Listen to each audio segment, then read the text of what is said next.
नमस्कार, चिंतन institute of education में आपका स्वागत है।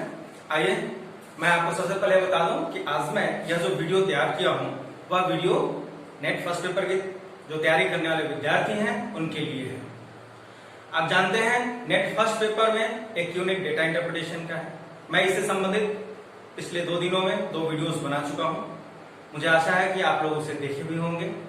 आज के इस वीडियो में मैं एक बार फिर एक और तालिका के साथ मैं आया हूं, जिस पर आधारित डेटा इंटरप्रिटेशन के जो प्रश्न विगत वर्षों में पूछे गए हैं उसे मैं लाया हूं। आज का यह जो सारणी है मैं आपको बता दूं वह दिसंबर 2018 में पूछा गया है और हिंदी विषय का जो नेट का पेपर हुआ था उसमें पूछा गया था।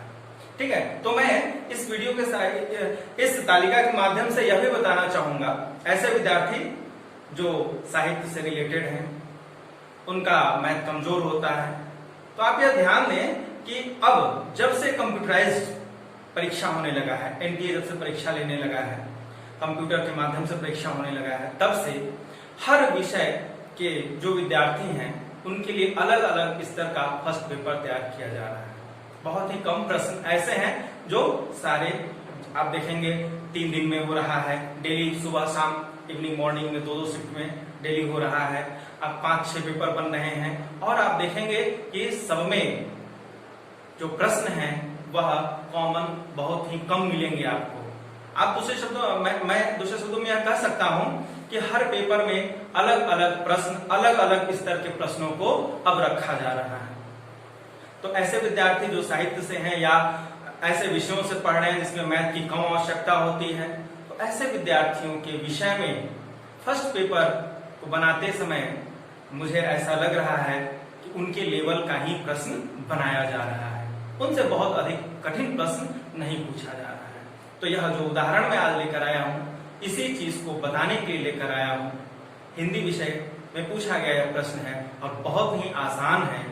इसमें आप देखेंगे सिर्फ जोड़ना, घटाना, गुणा, भाग ही करना है और एक अनुपात से संबंधित प्रश्न पूछा गया है।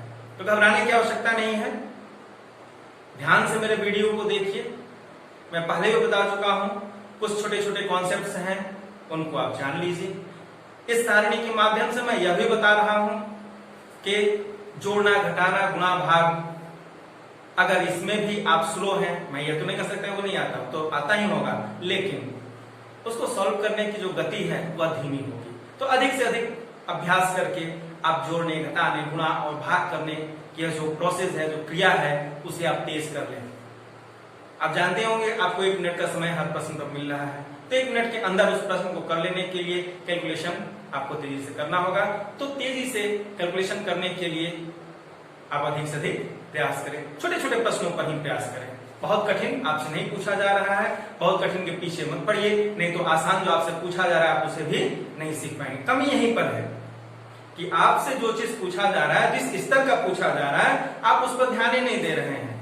आप कठिन के पीछे पड़े हुए हैं, बहुत कठिन पूछा जा रहा है, तो ऐसा नहीं। चलिए आइए, आज की जो सारणी मैं आपके लिए लेकर के आया हूं, अभ्यास के लिए लेकर आया हूं, देखिए क्या है। देखें, यह जो सारणी है इसमें किसी एक शिक्षण संस्थान के 5 शिक्षकों A, B, C, D, E इनके द्वारा, इन 5 शिक्षकों के द्वारा जो कक्षाएं ली गई हैं, जो वह पर डे क्लास लेते हैं, उसका यहाँ पर विवरण दिया हुआ है और उनका पर क्लास का जो रिम्यूनरेशन है, जो पारिश्रमिक है, वह यहाँ पर दिया हुआ है।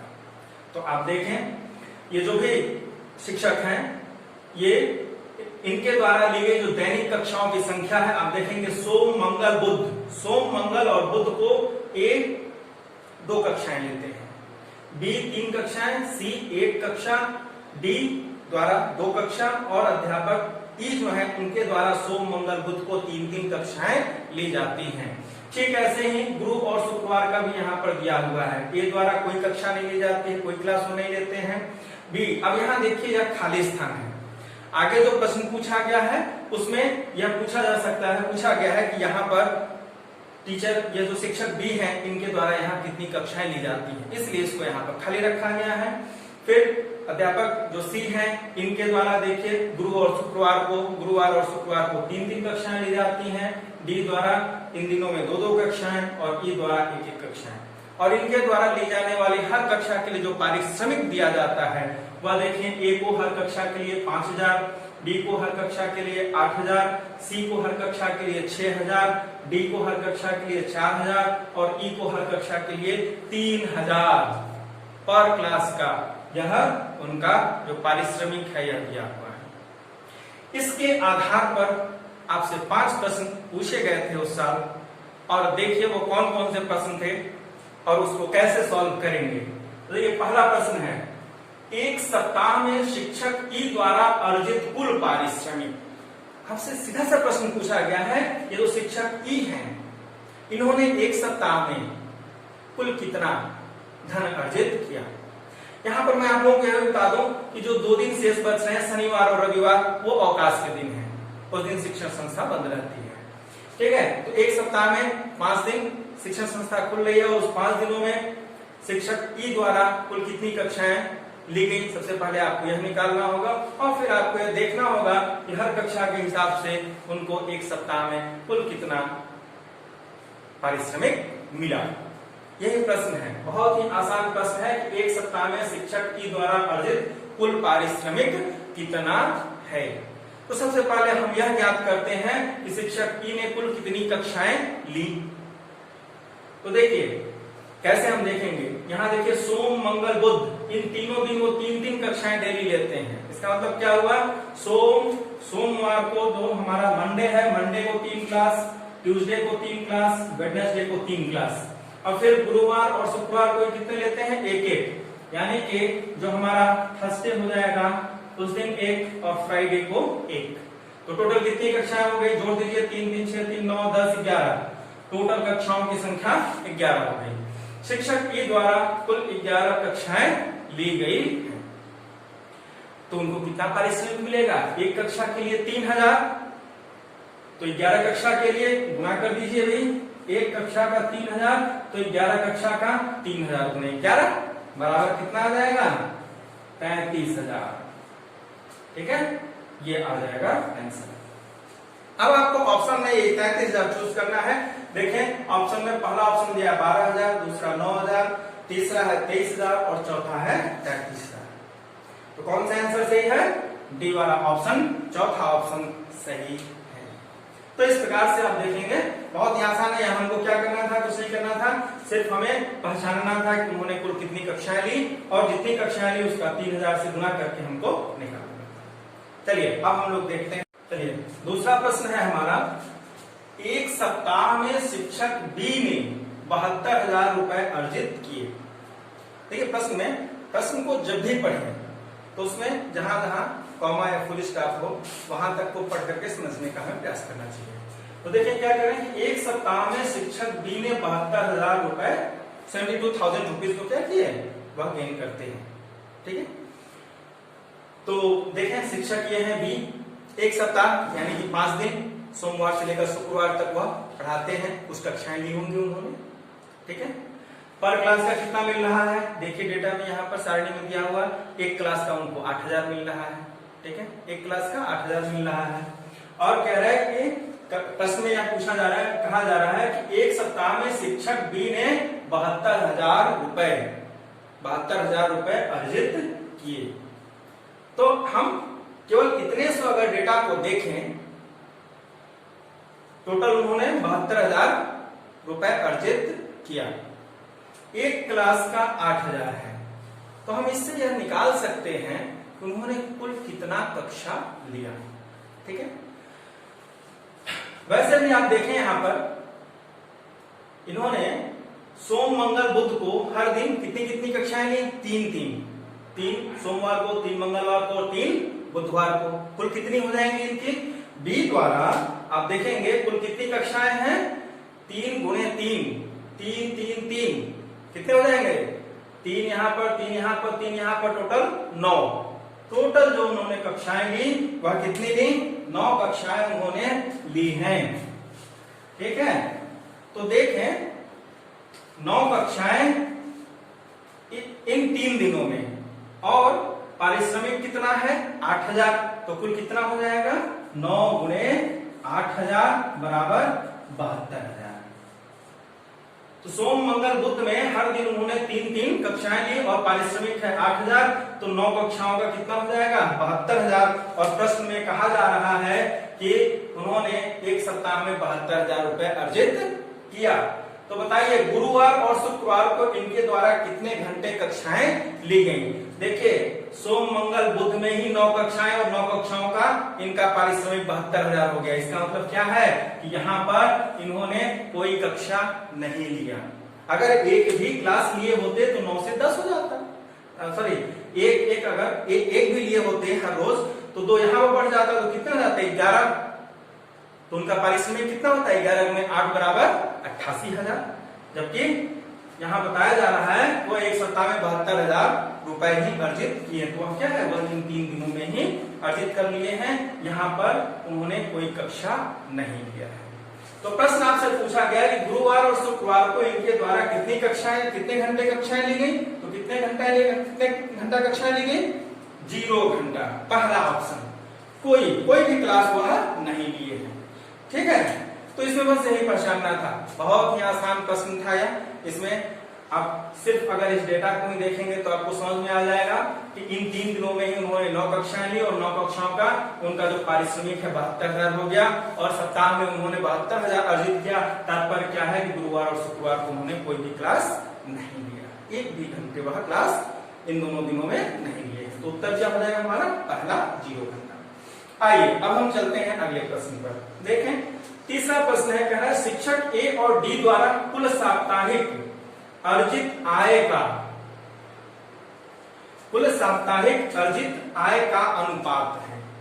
2 शिक्षकों के जो अर्जित आय है उनका अनुपात पूछा गया। और कौन कौन से शिक्षक हैं ए और डी।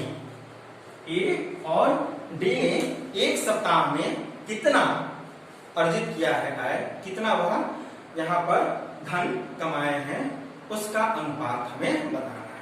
तो सबसे पहले हम ये देखते हैं कि जो शिक्षक ए हैं वह एक सप्ताह में कितना धन अर्जित किए। तो देखिए गुरुवार और शुक्रवार को एक भी क्लास नहीं लिए हैं। कब क्लास लिए हैं, सोम मंगल बुध को ही लिए हैं और कितना लिए हैं हर दिन 2-2। तात्पर्य क्या है कि इन 3 दिनों में उन्होंने कुल कितनी कक्षाएं ली 6 कक्षाएं ली। ठीक है, आप देख सकते हैं मंडे ट्यूसडे और वेडनेसडे इन्हीं 3 दिनों को उन्होंने कक्षाएं ली और हर दिन 2-2 कक्षाएं ली हैं। ये सबको जोड़ देंगे तो बराबर कितना हो जाएगा 6 कक्षाएं।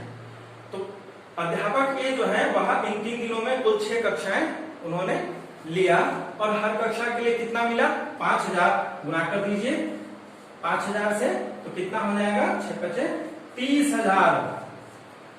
शिक्षक ए द्वारा कुल कितना अर्जित किया गया 30,000। अब हम डी जो है अध्यापक डी है इनका देख लें ये कितना अर्जित किए। तो देखिए सोम मंगल बुध को हर दिन ये 2-2, ठीक है, यहाँ आप देख सकते हैं मंडे ट्यूसडे वेडनेसडे हर दिन 2-2 और फिर गुरु और यहाँ थर्सडे और फ्राइडे गुरुवार और शुक्रवार को भी इन्होंने 2-2 कक्षाएं ली हैं।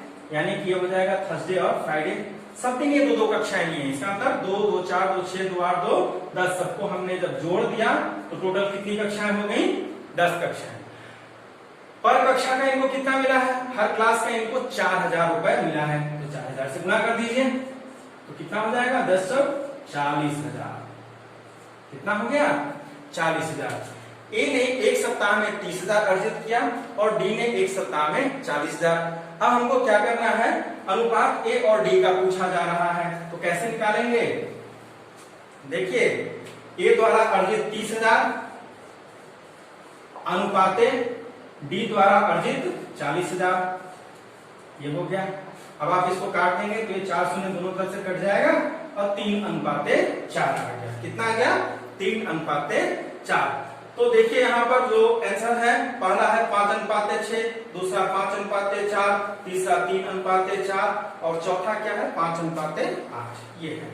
तो आप देख लीजिए तीसरा वाला ऑप्शन 3:4 यही निकला है। तो इस प्रश्न का शिक्षक ए और डी द्वारा कुल साप्ताहिक अर्जित आय का अनुपात कितना है, तो वह है 3:4। कैसे निकाले, ए की कुल आय 30,000, डी की कुल आय 40,000, इन दोनों का हम क्या करेंगे फ्रैक्शन निकाल लेंगे या अनुपात में 30,000 अनुपात 40,000 और इसका हम क्या करेंगे फिर सरल कर देंगे। सरल कर देंगे तो देखिए आप इसको 10,000 से भाग दे देंगे तो ये 3 हो जाएगा और ये 4, ठीक है, 3 अनुपात 4। तो इस प्रकार से तीसरा प्रश्न हम इस प्रकार से हल करेंगे। अब हम चलते अगला प्रश्न है हमारा, देखिए चौथा प्रश्न। इसमें कहा जा रहा है कि केवल सोमवार के दिन की बात की जा रही है, केवल सोमवार को कक्षा लेने के बदले सभी शिक्षकों को वेतन की अदायगी करने के लिए शिक्षण संस्थान द्वारा व्यय कुल धनराशि है। अब इस प्रश्न में पूछा जा रहा है केवल एक दिन सोमवार के दिन जिस शिक्षण संस्थान में 5 अध्यापक पढ़ा रहे हैं तो उस शिक्षण संस्थान द्वारा सोमवार के दिन इन सब लोगों को कुल कितना धन दिया गया कक्षा लेने के बदले, ठीक है। यही है, बहुत ही सिंपल सा है। इसको फिर से आप देखें, ध्यान से पढ़ना है प्रश्न को हमें।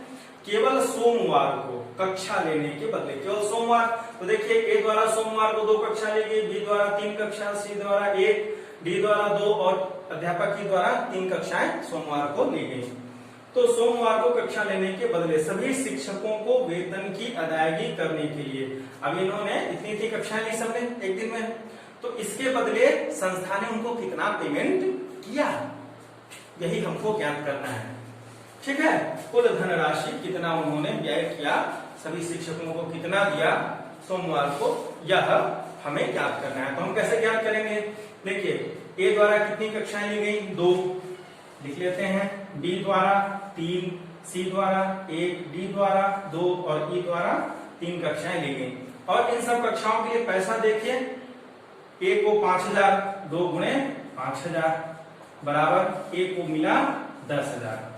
फिर बी को 3 कक्षा, बी ने 3 कक्षा लिया और हर कक्षा के लिए 8,000, तो 3 गुणे 8,000 बराबर 24,000, ठीक है। फिर यहाँ पर देखें सी 1 कक्षा लिए, 1 कक्षा के लिए इनको 6,000 दिया गया, तो 1 गुणे 6,000 बराबर 6,000। फिर इसके बाद देखिए डी ने 2 कक्षा लिया, हर कक्षा के लिए 4,000, तो 2 गुणे 4,000 बराबर 8,000। फिर देखिए ई ने 3 लिया है और हर कक्षा के लिए 3,000, तो 3 गुणे 3,000 बराबर 9,000। अब सबको हमें क्या करना है, इसे जोड़ देना है। तो देखें 9 और 8 17, 17 6 23, 23 और 24, ठीक है, जोड़ लीजिए 23 और 24 कितना हो जाएगा 47, 47 और 10 57, टोटल हो गया हमारा 57,000 रुपीज, ठीक है। इसे हम जोड़ लेंगे ऐसे, देखिए 3,000 ये हो गया। अब यहाँ पर 4 6 4 10 8 18, 18 और 9 कितना हो जाएगा 27, 7 हासिल 2 2 2 4 1 5 57,000, ठीक है। इसे हम जोड़ लेंगे, कितना आया 57,000। तो शिक्षण संस्थान ने कितना दिया 57,000। हम ऑप्शन में देखें, पहला ऑप्शन ही हमारा 57,000 है, 57,000, 58,000, 47,000, 52,000 ये ऑप्शन में है, तो पहला ऑप्शन इसका क्या है सही।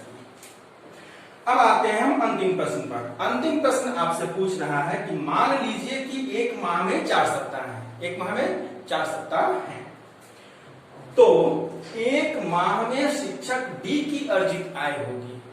शिक्षक डी ने एक माह में कितना अर्जित किया, डी, इनकी हम बात करते हैं। तो सबसे पहले हम ये देखें कि एक सप्ताह में इन्होंने कितना अर्जित किया, फिर 4 से गुणा कर देंगे तो एक माह में हमें ज्ञात हो जाएगा कि इन्होंने कितना धन अर्जित किया, ठीक है। तो देखिए भाई सोम मंगल बुध को हर दिन 2-2 यानी कि 2 गुणे 3 बराबर इन 3 दिनों में 6 कक्षाएं, और यहाँ पर गुरु और शुक्रवार को 2-2 क्लास ले रहे हैं यानी कि 2 गुणे 2 बराबर 4, टोटल कितना हो गया, एक सप्ताह में 10 कक्षा ले रहे हैं, ठीक है। तो 10 कक्षा के लिए इनको कितना मिलेगा 10 गुणे 4,000 ये हो जाएगा, यानी कि टोटल एक सप्ताह में इनको मिल रहा है 40,000 रुपए।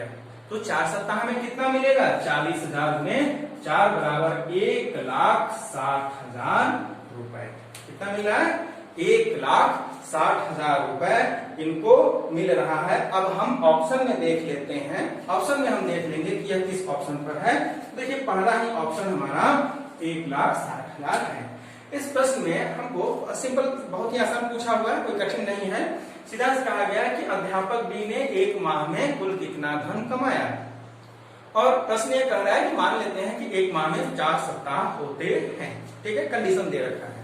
तो हम सबसे पहले एक सप्ताह में इन्होंने कितना अर्जित किया उसे हम देख लें। तो एक सप्ताह में अर्जित जो इनका धन है उसको निकालने के लिए एक सप्ताह की कुल कक्षाएं, तो देखिए इन 3 दिनों में तो वह दो क्लास यहाँ, 2 क्लास यहाँ, 2 क्लास यहाँ, और इधर भी ये 2 क्लास ले रहे हैं, 2 2 4 2 6 2 8 2 10, यानी कि 5 दिनों में कुल 10 कक्षाएं ये ले रहे हैं। और एक कक्षा का 4,000 रुपए मिल रहा है। टोटल कितना हो जाएगा? 10 गुणे 4 बराबर 10 कक्षा प्लस 4,000 बराबर 40,000। तो एक सप्ताह में 40,000, तो 4 सप्ताह में 40 गुणे 4 बराबर 160,000 या 1,60,000।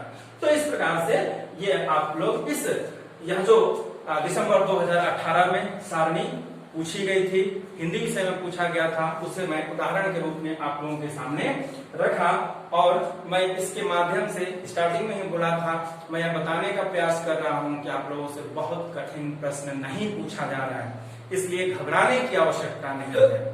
जरूरत है सिर्फ इतना कि आप जो छोटे छोटे प्रश्न हैं, जो छोटे छोटे कॉन्सेप्ट्स हैं, उनको आप ध्यान से पढ़िए।